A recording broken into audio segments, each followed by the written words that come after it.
തദ്ദേശ തെരഞ്ഞെടുപ്പിൽ നാമനിർദ്ദേശ പട്ടിക സമർപ്പിക്കാൻ ഒറ്റ ദിവസം ശേഷിക്കെ തെക്കൻ കേരളത്തിൽ മുസ്ലിം ലീഗ് കോൺഗ്രസ് ബന്ധം പൊട്ടിത്തെറിയിലേക്കാണ്. തർക്കം നിലനിന്ന അമ്പലപ്പുഴ ജില്ലാ പഞ്ചായത്ത് ഡിവിഷനിൽ ലീഗും കോൺഗ്രസും സ്ഥാനാർത്ഥികളെ പ്രഖ്യാപിച്ചു. നാദാപുരത്തടക്കം സംസ്ഥാനത്ത് പലയിടങ്ങളിലും CPI പോരും തുടരുകയാണ്. ആഭ്യന്തര കലഹം മൂർച്ഛിച്ചതോടെ തൃശൂർ കോർപ്പറേഷനിൽ മേയർ പരിഗണനയിലുണ്ടായിരുന്ന സ്ഥാനാർത്ഥിയെ BJP മാറ്റി. സ്ഥാനാർത്ഥി പ്രഖ്യാപനം നടത്തി പ്രചാരണവും തുടങ്ങി. ഒരാഴ്ചയ്ക്ക് ശേഷമാണ് ജില്ലാ വൈസ് പ്രസിഡന്റ് കൂടിയായ V. ആതിരയെ മത്സരിപ്പിക്കേണ്ട എന്ന് തീരുമാനിച്ചത്. എറണാകുളത്തിന് തെക്കോട്ടുള്ള ജില്ലകളിൽ ജില്ലാ പഞ്ചായത്ത് സീറ്റുകളിൽ നിന്ന് മുസ്ലിം ലീഗിനെ മാറ്റി നിർത്തുന്ന കോൺഗ്രസ് സമീപനത്തിനെതിരെ ലീഗ് കടുത്ത അതൃപ്തി അറിയിച്ചിരുന്നു. കൊല്ലം, കോട്ടയം, പത്തനംതിട്ട, ആലപ്പുഴ, ഇടുക്കി ജില്ലകളിൽ ഒരു സീറ്റ് പോലും ലീഗിന് നൽകിയിരുന്നില്ല. ഇതേ ചൊല്ലിയുള്ള തർക്കമാണ് പൊട്ടിത്തെറിയിലേക്ക് നീങ്ങിയത്.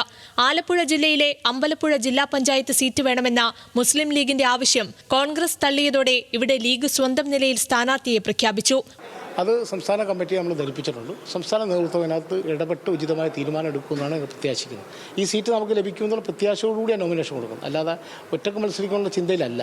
മത്സ്യത്തൊഴിലാളി കോൺഗ്രസ് സംസ്ഥാന ജനറൽ സെക്രട്ടറി AR കണ്ണനെ കോൺഗ്രസ് സ്ഥാനാർത്ഥിയായി പ്രഖ്യാപിച്ചതോടെയാണിത്. MSF സംസ്ഥാന വൈസ് പ്രസിഡന്റ് അൽതാഫ് സുബൈർ ഇവിടെ സ്ഥാനാർത്ഥിയാകും. അമ്പലപ്പുഴ സീറ്റ് കിട്ടുമെന്ന് പ്രതീക്ഷിച്ചിരുന്ന യൂത്ത് കോൺഗ്രസ് ആലപ്പുഴ ജില്ലാ പ്രസിഡന്റ് MP പ്രവീണും ഇതോടെ അതൃപ്തി പരസ്യമാക്കി. പോലീസിൽ നിന്ന് കിട്ടിയ അടിയേക്കാൾ വേദന തോന്നിച്ച നീതിയില്ലാത്ത തീരുമാനമാണ് പാർട്ടിയിൽ നിന്നുണ്ടായതെന്ന് പ്രവീണിന്റെ ഫേസ്ബുക്ക് പോസ്റ്റ്. തിരുവനന്തപുരം കോർപ്പറേഷനിൽ കടുത്ത റിബൽ ശല്യമാണ് കോൺഗ്രസ് നേരിടുന്നത്. റിബലായി നിൽക്കുന്ന ഒരാളും പാർട്ടിയിലുണ്ടാകില്ലെന്ന് ജില്ലയുടെ ചുമതലയുള്ള K. മുരളീധരൻ പറഞ്ഞു. 24-ാം തീയതി വൈകുന്നേരം 3 മണി കഴിഞ്ഞാൽ പിന്നെ കഴിയുന്ന റിവലുകൾ ഉണ്ടാവില്ല. ഇനി ആരെങ്കിലും റിവലായിട്ട് നിൽക്കുകയാണെങ്കിൽ അവർ പാർട്ടിക്കകത്ത് ഉണ്ടാവില്ല. നാദാപുരം പഞ്ചായത്തിലാകട്ടെ CPI സ്ഥാനാർത്ഥികളാണ് നേരിട്ട് ഏറ്റുമുട്ടുന്നത്. 1-ാം വാർഡായ ഈയങ്കോട് മുന്നണി ധാരണ പ്രകാരം CPIക്ക് നൽകിയതാണ്. ഇവിടെ CH ദിനേശിനെ CPI സ്ഥാനാർത്ഥിയാക്കിയതിനെ CPIM എതിർത്തിരുന്നു. തർക്കത്തിനിടെ CPIM ward കമ്മിറ്റിയും ഒതയോത്ത് വിജയനെ സ്ഥാനാർത്ഥിയായി പ്രഖ്യാപിച്ചു. ഇരുവരും LDF സ്ഥാനാർത്ഥി എന്ന നിലയിൽ തന്നെ പോസ്റ്ററടിച്ച് പ്രചാരണം തുടരുകയാണ്. എറണാകുളം ജില്ലയിലും CPIM പോര് തുടരുകയാണ്. പല്ലാരിമംഗലം പഞ്ചായത്തിൽ UDFനെ പിന്തുണയ്ക്കാനുള്ള തീരുമാനത്തിൽ ഉറച്ചാണ് CPIയെ പങ്കെടുപ്പിക്കാതെ CPIM കഴിഞ്ഞ ദിവസം തെരഞ്ഞെടുപ്പ് കൺവെൻഷൻ സംഘടിപ്പിച്ചിരുന്നു. ആഭ്യന്തര കലഹം രൂക്ഷമായതോടെ തൃശൂരിൽ മേയർ സ്ഥാനത്തേക്ക് പരിഗണിച്ചിരുന്ന സ്ഥാനാർത്ഥിയെ BJP മാറ്റി. കുട്ടൻകുളങ്ങര ഡിവിഷനിലേക്ക് മത്സരിക്കാനിരുന്ന ജില്ലാ വൈസ് പ്രസിഡന്റ് V. ആതിരയ്ക്ക് പകരം ശ്രീവിദ്യ M.നെ പുതിയ സ്ഥാനാർത്ഥിയായി നിശ്ചയിച്ചു. ആതിരയുടെ സ്ഥാനാർത്ഥിത്വത്തിനെതിരെ ഒരു വിഭാഗം നേരത്തെ പരാതി ഉന്നയിച്ചിരുന്നു. സ്ഥാനാർത്ഥി പ്രഖ്യാപനം നടത്തി ഒരാഴ്ച പിന്നിട്ട് പ്രചാരണവും തുടങ്ങിയതിനു ശേഷമാണ് മാറ്റം. പാലക്കാട് BJPയിലെ വിഭാഗീയതയും തുടരുകയാണ്. ഇടഞ്ഞു നിൽക്കുന്ന നിലവിലെ ചെയർപേഴ്സൺ പ്രമീള ശശിധരനെ പിന്തുണച്ച് മുരുകണി വാർഡ് സ്ഥാനാർത്ഥി P. സ്മിതേഷ് രംഗത്തെത്തിയത് നേതൃത്വത്തിന് തലവേദനയായി. പ്രമീള ശശിധരനും പ്രിയ അജയനെയും VK ശ്രീകണ്ഠൻ MP കോൺഗ്രസിലേക്ക് സ്വാഗതം ചെയ്തു. പലപ്പോഴും ഇവരുമായിട്ടൊക്കെ ആശയവിനിമയം നടത്തിയിട്ടുണ്ട്.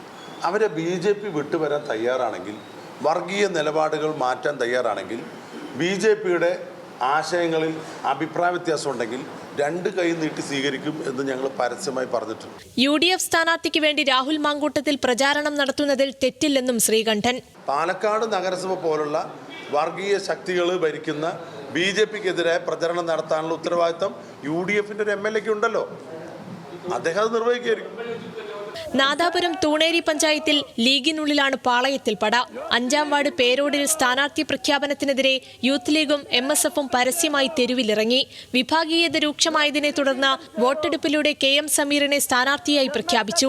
ഇതിനെതിരെയാണ് എതിർവിഭാഗം പേരോട് ടൗണിൽ പ്രകടനം നടത്തിയത്.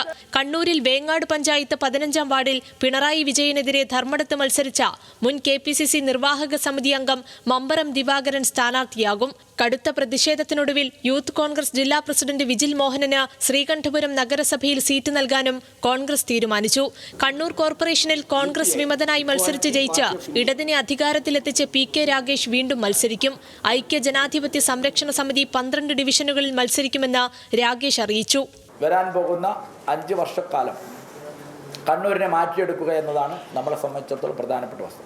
അതിനുവേണ്ടി നമ്മളെ 12 സ്ഥാനാർത്ഥികൾ ഐക്യ ജനാധിപത്യ സംരക്ഷണ സമിതിയുടെ അതോടൊപ്പം തന്നെ ഇക്വാലിറ്റി പാർട്ടിയുടെയും നേതൃത്വത്തിൽ 12 സ്ഥാനാർത്ഥികളാണ് ഇപ്പോൾ നമ്മൾ മുന്നോട്ട് വെച്ചിട്ടുള്ളത്. വിവിധ ബ്യൂറോകൾക്കൊപ്പം ന്യൂസ് ഡെസ്ക്, ന്യൂസ് മലയാളം.